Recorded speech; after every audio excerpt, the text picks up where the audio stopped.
بسم اللہ الرحمن الرحیم نحمدہ ونصلی علی رسولہ الکریم۔ آپ سب حضرات کو معلوم ہے کہ اس وقت دنیا میں ایک وبا پھیلی ہوئی ہے، چائنا جس کا مرکز ہے کورونا وائرس۔ بہت شور شرابہ ہو رہا ہے، بہت باتیں ہو رہی ہیں، لوگ گھبرائے ہوئے ہیں، پاکستانی وہاں سے بھاگنے کی کچھ پاکستانی وہاں سے بھاگنے کی کوشش میں یہاں حکومت سے مطالبات کیے جا رہے ہیں۔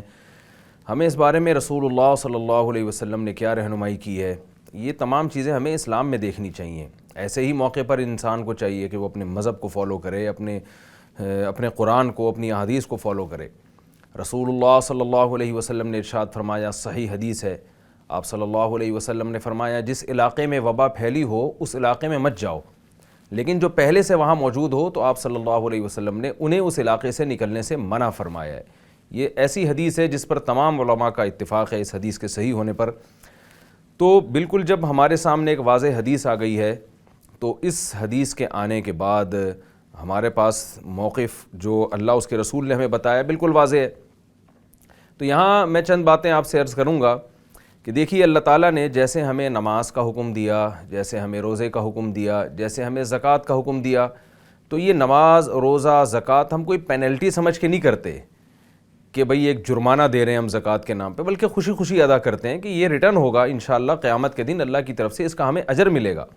اتنا ہم عمل نہیں کرتے جتنا اللہ کی طرف سے ہمیں اس پہ نوازا جائے گا۔ تو اسی طرح یاد رکھیے، جیسے نماز کا حکم ہے اسلام میں، جیسے زکوٰۃ کا حکم ہے، اسی طرح اللہ تعالیٰ نے ہمیں توکل کا بھی حکم دیا ہے کہ اب اللہ کی ذات پر اعتماد کرو۔ اور بہت بڑی خوشخبریاں اللہ نے سنائی ہیں توکل کے بارے میں، اللہ پہ اعتماد کے بارے میں۔ قرآن مجید میں اللہ تعالیٰ کا ارشاد ہے، وَمَن يَتَوَكَّلْ عَلَى اللَّهِ فَهُوَ حَسْبُهُ، جو اللہ پر اعتماد کرتے ہیں تو اللہ ان کے لیے کافی ہے۔ ان اللہ بالغ امرہ، اللہ جس چیز کا فیصلہ کر لے وہ کام اللہ نے کر کے چھوڑنا ہے۔ تو اب آپ سوچئے کہ جس چیز کا اللہ نے فیصلہ کرنا ہے، آپ کے پریشان ہونے سے اللہ اپنے فیصلوں سے رجوع نہیں کرے گا، لیکن آپ کا ثواب ختم ہو جائے گا۔ تو آپ اگر اللہ کے فیصلوں پر راضی رہیں گے، توکل کا کیا مطلب ہے؟ توکل کا مطلب ہے ہم نے اپنی ذمہ داری پوری کرنی ہے، نتیجہ اللہ پہ چھوڑنا ہے۔ تو یہاں میں تھوڑا سا توکل کو ڈیفائن کروں کہ توکل کہتے کس کو ہیں اور کہاں شریعت نے ہمیں توکل کا حکم دیا ہے۔ اس بارے میں بھی ہمارے معاشرے میں دو انتہائیں ہیں۔ کچھ لوگ تو ایسا کرتے ہیں کہ جو بالکل اسباب سرے سے اختیار کرتے ہی نہیں ہیں، مصیبت سے بچنے کے، پریشانی سے بچنے کے، وہ بیمار ہو جائیں گے تو علاج نہیں کریں گے، اور روزگار کی فکر نہیں کریں گے، اور بیماری میں بد پرہیزی کریں گے۔ ان سے جب کہا جائے کہ بھائی تم بد پرہیزی کیوں کر رہے ہو، تو وہ کہتے ہیں بھائی زندگی موت تو اللہ کے ہاتھ میں ہے، جب موت لکھی ہوئی ہے جب آنی ہے وہ تو آنی ہی آنی ہے۔ یہ لوگ ایک انتہا کا شکار ہیں۔ دوسری طرف کچھ لوگ ایسے ہیں جو اسباب میں بہت زیادہ غلو کرتے ہیں، اتنا زیادہ اسباب کو ہوا بنا لیتے ہیں۔ اس کی بھی حدیث میں ترغیب ہے کہ اسباب میں اعتدال اختیار کرو۔ آپ صلی اللہ علیہ وسلم نے ارشاد فرمایا، اجملوا فی الطلب وتوکلوا علیہ، مال طلب کرنے میں، رزق طلب کرنے میں اعتدال سے کام لو اور اللہ پہ توکل کرو۔ کیا مطلب؟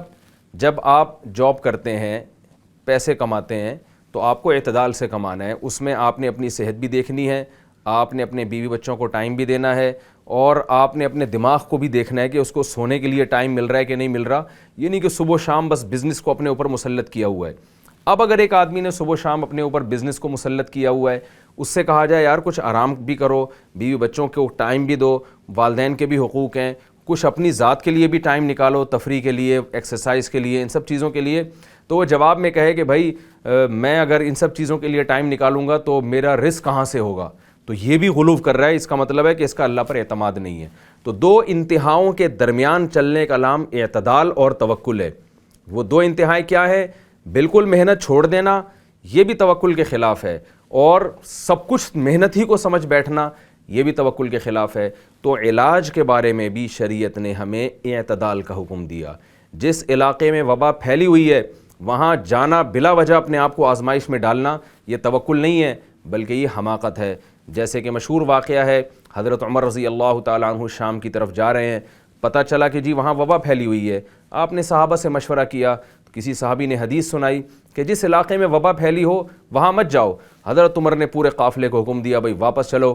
ابو عبیدہ ابن جراح رضی اللہ تعالیٰ عنہ نے فرمایا کہ آپ اللہ کی تقدیر سے کیوں بھاگتے ہیں؟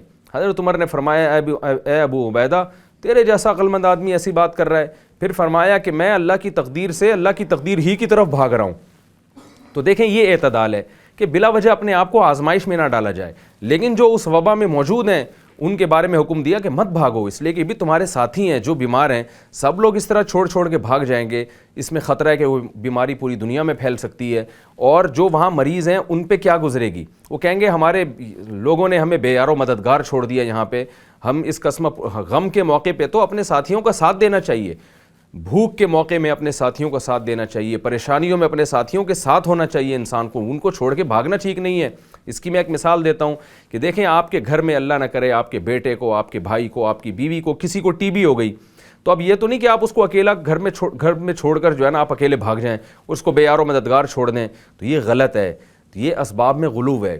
یہاں توکل کا تقاضا یہ ہے کہ آپ کے گھر کے کسی فرد میں اگر کوئی ایسی بیماری ہوئی ہے تو آپ اس کے ساتھ رہیں اور اللہ سے امید رکھیں کہ جب جو میرے مقدر میں لکھا ہوا ہے وہ ہو کے رہے گا. اور لیکن اگر کسی گھر میں آپ کو پتہ ہے کہ یہاں ٹی بی کا مریض ہے یا کوئی ایسی بیماری ہے جو لگتی ہے تو آپ بلا وجہ اس گھر میں نہ جائیں. آپ کا جانا وہاں ضروری نہیں ہے، آپ احتیاط کریں، آپ کہہ دیں بھائی میں ابھی آپ کے یہاں ایک بیماری ہے میں بعد میں آؤں گا. تو اعتدال شریعت نے ہمیں سکھایا ہے. یہ اعتدال دنیا کا کوئی مذہب نہیں سکھاتا. اسی وجہ سے قرآن مجید میں اللہ تعالیٰ کا ارشاد ہے وَكَذَلِكَ جَعَلْنَاكُمْ أُمَّةً وَسَطًا، اس طرح دیکھو ہم نے تم کو معتدل امت بنایا ہے. تو اعتدال کا راستہ یہی ہے کہ صبر کی بات کی جائے. قرآن مجید میں اللہ تعالیٰ کا ارشاد ہے کہ ہوا یہ تھا کہ میدان جنگ میں احد میں بہت سے صحابہ جب نکلے ہیں تو شہید ہو گئے، بہت زیادہ مسلمانوں کو نقصان ہوا. اس پہ منافقین باتیں کرنے لگے کہ اگر یہ لڑائی نہ کرتے تو اچھا تھا، اور اگر فلاں طرف سے حملہ کر لیتے یا مدینہ میں رہ کے لڑتے تو زیادہ اچھا تھا. تو قرآن میں اللہ نے کیا فرمایا؟ یا ایھا الذین آمنوا لا تکونوا کالذین کفروا، ایمان والو تم کافروں جیسی باتیں نہ کیا کرو. اذا ضربوا فی الارض او کانوا غزا، کہ جب وہ سفر میں نکلتے ہیں یا لڑائی میں نکلتے ہیں تو یہ پیچھے کیا باتیں کرتے ہیں؟ لو کانوا عندنا ما ماتوا وما قتلوا، کاش یہ لوگ نہ جاتے تو نہ مرتے نہ قتل ہوتے. اللہ فرماتے ہیں واللہ یحیی و یمیت، اللہ ہے جو موت اور زندگی دیتا ہے. جو کام ہو گیا، جو کرنا ہی تھا، جو اللہ اس کے رسول کا حکم ہے. اب ظاہر ہے غزوہ میں نکلنا تو اللہ اس کے رسول کا حکم تھا، اس میں موت بھی آ سکتی ہے، زندگی باقی بھی رہ سکتی ہے، یہ سب اللہ کی مرضی ہے. بنی اسرائیل کا بھی اللہ نے ایک واقعہ ہمیں سنایا کہ بنی اسرائیل موت سے ڈرا کرتے تھے، ایک قوم تھی، تو اللہ نے سب کو مار دیا اور پھر سب کو زندہ کر کے اللہ نے کہا دیکھو اللہ کے ہاتھ میں موت اور حیات ہے، لہذا تم موت سے حد سے زیادہ مت ڈرو، اللہ جب چاہے گا ویسے ہی تمہیں مار دے گا. تو آج بھی جو کرونا وائرس کا ایک جو ہے نا ایک جن بھوت کی طرح لوگ اس سے ڈر رہے ہیں کہ جیسے کوئی چڑیل معاشرے میں پھیل گئی ہو اور گلی گلی محلے میں جا کے ڈرا رہی ہو، اتنا مت ڈریں. مسلمان کا اللہ پر ایمان ہے. نبی صلی اللہ علیہ وسلم نے فرمایا جب وبا پھیلے تو صبر کرو، اور آپ نے فرمایا اس وبا میں جو صبر کرے گا، کیوں؟ اس لیے کہ یہ سوچ کر لا یصیبہ الا ما کتب اللہ لہ، اس کا یہ عقیدہ ہوگا کہ اسے وہی مصیبت پہنچ سکتی ہے جو اللہ نے اس کے مقدر میں لکھ دی ہے. تو آپ نے فرمایا کان لہ اجر الشہید، اسے اللہ شہادت کا اجر عطا فرمائیں گے. تو کتنی بڑی مسلمانوں کے لیے خوشخبری ہے. تو ہمارے جو پاکستانی بھائی اس وقت چائنا میں ہیں، ہماری دلی دعائیں ہیں اللہ ان سب کی زندگیوں میں برکت دے، انہیں اس وائرس سے بچائے اللہ تعالیٰ، انہیں بیماری سے بچائے، اور خوب اللہ ان سے کام لے ملک کی ترقی کا، اپنے بیوی بچوں کی آنکھوں کی ٹھنڈک بنائے، اپنے ماں باپ کی آنکھوں کی ٹھنڈک بنائے اللہ تعالیٰ ان کو. لیکن ان کو بھی اس موقع پہ چاہیے کہ ہمارے سامنے جب نبی کی احادیث موجود ہیں تو آپ صبر کریں. ہماری دعائیں آپ کے ساتھ ہیں کہ اللہ آپ کو زندگی عطا فرمائے، لیکن ہم یہ چاہتے ہیں کہ آپ وہ کام کریں جو مسلمان پہ زیب دیتا ہے. دیکھیں غیر مسلم تو بیچارہ ہے، اس کا تو دنیا ہی ہے نا سب کچھ، اس کا تو آخرت پہ یقین نہیں ہے، لہذا وہ تو موت سے بچنے کی ہر وہ کوشش کرے گا جو وہ کر سکتا ہے، چاہے وہ اخلاقیات کے دائرے میں آتی ہوں یا نہیں آتی ہوں. آپ نے اپنے عمل سے، اپنے ایٹیٹیوڈ سے یہ بتانا ہے کہ بھئی چائنا کے مسلمان موت سے نہیں ڈرتے، وہ اللہ پہ اعتماد اور توکل رکھتے ہیں. الحمدللہ ایک ویڈیو کسی نے بتایا کہ ایک ایسی ویڈیو آئی ہے چائنا سے کہ مسلمان جمعے کی نماز میں بھرے ہوئے ہیں اور چہروں پہ کوئی ماسک واس بھی نہیں لگایا ہوا اور بڑے اطمینان کے ساتھ اکٹھے کھڑے ہو کر نماز پڑھ رہے ہیں. بڑی خوشی کی بات ہے یہ کہ ایک اچھا امیج دنیا کے سامنے جائے گا مسلمانوں کا کہ دیکھو لوگ کیسے وہمی ہو رہے ہیں، ایک آدمی دوسرے آدمی سے ملتے ہوئے ڈر رہا ہے اور یہاں ماشاءاللہ جمعے کی نمازیں ہو رہی ہیں. تو یہ اللہ پہ اعتماد اور توکل کی علامت ہے. ایسا ہی مسلمان کو کرنا چاہیے اور یہ اللہ پر یقین رکھنا چاہیے کہ جو رات اس کی قبر میں گزرنی ہے وہ اس قبر سے باہر نہیں ہو سکتی، اور جو رات قبر کے باہر گزرنی ہے وہ کوئی دنیا کی طاقت اسے اس رات قبر میں نہیں پہنچا سکتا. یہی مسئلہ ہمارے ہاں ڈینگی وائرس کا ہوتا ہے. ڈینگی ایک طوفان کھڑا ہو جاتا ہے، ڈینگی پھیل گیا، یہ ہو گیا، ایک پاگل ہو جاتے ہیں. حفاظتی تدابیر تو پوری اختیار کرنی چاہیے, ڈرنا نہیں چاہیے. اللہ کی یہ دیکھیں, یہ وبائیں آج پہلی دفعہ نہیں ہیں, یہ پھیلتی رہیں گی اور دنیا میں آئیں گی. حدیث میں آتا ہے کہ میری امت کی تباہی جو ہے نا, فنا, وہ لڑائیوں میں اور وباؤں میں ہے. تو بڑے بڑے صحابہ وباؤں سے ان کا انتقال ہوا. ایک دن میں نے سرچ کیا کہ کون کون سے صحابہ ہیں جن کو طاعون کی بیماری سے, یعنی کسی علاقے میں کوئی وبا پھیلی تھی اور اس سے ان کا انتقال ہوا. جابر بن عبداللہ رضی اللہ تعالیٰ عنہ, عبیدہ ابن جراح رضی اللہ تعالیٰ عنہ, ان جیسے اور بڑے بڑے اکابر صحابہ ہیں جو بڑے صحابی تھے. جابر بن عبداللہ کے بارے میں نبی نے فرمایا اس امت میں حلال و حرام کا علم سب سے زیادہ جابر بن عبداللہ کے پاس ہے. آپ دیکھیں ان کی موت جو ہے نا وبا سے ہوئی ہے. تو ہم اور آپ کس کھیت کی مولی ہیں, ہم اور آپ کیا سمجھتے ہیں؟ ایک صحابی تھے, علاقے میں وبا پھیلی, لوگوں نے کہا آپ اس علاقے سے بھاگ جائیں, آپ صحابی رسول ہیں, آپ کی جان بڑی قیمتی ہے. انہوں نے فرمایا کہ نبی نے منع کیا, جس علاقے میں وبا پھیل جائے وہاں سے مت جاؤ. اچانک کیا ہوا کہ ان کی بھی ایک پھنسی نکل آئی. یہ پھنسی علامت ہوتی تھی کہ 24 گھنٹے کے اندر آپ کی موت واقع ہو جائے گی. تو لوگوں نے ان سے کہا کہ ہم نے آپ کو کہا نہیں تھا کہ آپ یہاں سے چلے جائیں, دیکھو آپ کو بھی اب موت نے گھیرا ہے, آپ کی جان تو بڑی قیمتی ہے. تو وہ مسکرائے اور اس انگلی کی طرف دیکھ کے کہا اللہ کی قسم یہ پھنسی مجھے سرخ اونٹوں سے زیادہ محبوب ہے, یعنی مجھے سے عشق ہے اس پھنسی سے, اس لیے کہ میری موت کا پیغام لے کر آئی ہے. میں نے نبی کے حکم پہ صبر کیا اور اب میری بڑی اچھی موت واقع ہوگی. اور ان صحابی کا بھی بالآخر انتقال ہو گیا. انہوں نے فرمایا غدن سوف القا اصحاب محمد صلی اللہ علیہ وسلم, عن قریب میری ملاقات اپنے ساتھیوں سے, نبی صلی اللہ علیہ وسلم کے صحابہ سے ہونے والی ہے. تو مرنا تو بھائی ہے, سب نے ایک نہ ایک دن مرنا ہے. تو آپ میں ابھی ایک اور واقعہ مجھے یاد آیا, ہمارے ایک دوست نے بتایا, یہ بچپن کا واقعہ. انہوں نے بتایا کہ اس وقت ٹی بی کی علاج دریافت نہیں ہوا تھا, اب تو الحمدللہ ٹی بی کا علاج ہو جاتا ہے. انہوں نے بتایا کہ ہمارے مدرسے میں ایک طالب علم بیمار ہوا, اس کو ٹی بی کی بیماری ہوئی. تو اس کا جو قریبی جگری یار تھا وہ اسے چھوڑ کے بھاگ گیا, بجائے اس کے کہ اس کی تیمارداری کرتا چھوڑ کے بھاگ گیا. وہ اپنا بتا رہے تھے کہ میں نہیں چھوڑ کے بھاگا, تو میں نے اس کی خدمت کی. تو کہہ رہے ہیں اللہ کی قدرت دیکھیں, جو بھاگا اس کو ٹی بی ہوئی اور اسی میں اس کی موت واقع ہوئی. اور انہوں نے اپنا بتایا کہ میں اب تک زندہ ہوں, میں نے اس کی خدمت کی, نہیں ہوئی. تو نبی صلی اللہ علیہ وسلم کے پاس ایک صحابی آئے, عرض کیا یا رسول اللہ, میرا اونٹ ایک خارشی اونٹ ہوتا ہے, اس میں دوسرے اونٹوں کو لے کے جاتا ہوں, ان کو بھی خارش لگ جاتی ہے. تو آپ نے فرمایا فمن اجرب الاول, پہلے اونٹ کو خارش کس نے لگائی تھی؟ تو جیسے اللہ پہلی دفعہ کسی کو بیمار کر سکتا ہے تو دوسری دفعہ بھی بیمار کر سکتا ہے. اب اللہ کی مرضی ہے, چاہے اس کے جراثیم وہاں شفٹ کروا دے یا الگ سے تم پر کوئی جراثیم مسلط کر دے. تو اس میں بھائی اللہ کی تقدیر اور مشیت پہ راضی رہنا چاہیے, حفاظتی تدابیر اختیار کرنی چاہیے, مگر اعتدال کے ساتھ. ٹینشن نہیں لینی ہے.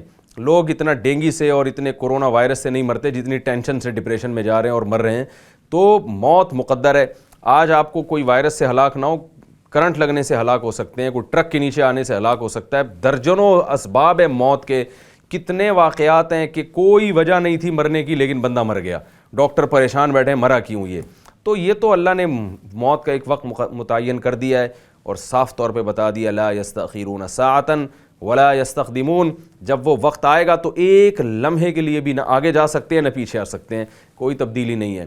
اور آپ صلی اللہ علیہ وسلم نے فرمایا کہ وبا جہاں پھیلی ہو تو جو لوگ وہاں پہلے سے موجود ہیں, جو صبر کریں گے ان کو شہادت کا اجر ملے گا, لیکن بھاگ گئے تو یہ بھاگنا پھر وبال جان بھی ہے. آپ نے فرمایا کہ بیماری سے, یعنی اس طرح وبا سے بھاگنے والا ایسے ہے کالفار من الزحف, جیسے میدان جنگ سے بھاگنے والا. آپ کو جنگ کا میدان ہو, اس میں آپ کے ساتھی لڑ رہے ہوں اور آپ اپنی جان بچا کے بھاگ جائیں تو بڑی شدید وعید ہے اس پر قرآن مجید میں. تو وہی وعید آپ صلی اللہ علیہ وسلم نے فرمایا یہاں بھی ہے. اللہ تعالیٰ سے دعا ہے کہ اللہ تعالیٰ ہم سب کی زندگیوں میں برکت دے اور اس آزمائش سے جو پوری دنیا میں پھیل چکی ہے سب کو محفوظ فرمائے اللہ تعالیٰ, اور اس وائرس سے ہماری نسلوں کو محفوظ فرمائے, ہمیں محفوظ فرمائے, اور ہماری حکومتوں کو اس بارے میں سنجیدگی سے اپنی ذمہ داری پوری کرنے کی توفیق عطا فرمائے. اور جو مصیبت کسی کے مقدر میں لکھی ہوئی ہے, اللہ تعالیٰ سے پہلی دعا تو یہی ہے کہ اللہ اس مصیبت سے ہم سب کو بچائے, لیکن جو مقدر میں ہے تو اللہ ہم سب کو تقدیر پہ راضی رہنے کی توفیق عطا فرمائے. وما علینا الا البلاغ.